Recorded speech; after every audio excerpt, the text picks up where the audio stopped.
On March 20th, 2017, Timothy Caughman, a 66-year-old African-American man, was brutally murdered in New York City in a racially motivated attack.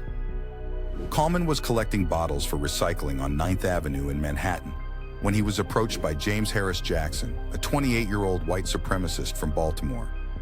Jackson stabbed Caughman multiple times with a 26-inch sword he had brought to New York specifically to kill black men. Caughman managed to stumble into a police station but died shortly after from his injuries.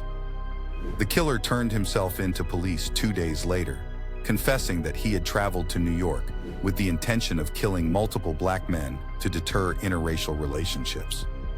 Jackson told investigators he chose New York for his attack because it was the media capital of the world. The murder shocked the city and nation, bringing attention to the persistent threat of racist violence. It sparked discussions about the rise of white supremacist ideologies and the need for stronger hate crime legislation. Caughman, described by friends as a gentle and kind man who loved New York City, became a symbol in the fight against racial hatred. His death led to renewed calls for unity and efforts to combat racism. Jackson was charged with murder as an act of terrorism and a hate crime. He pleaded guilty and was sentenced to life in prison without the possibility of parole, marking the first conviction of murder as an act of terrorism in New York State history.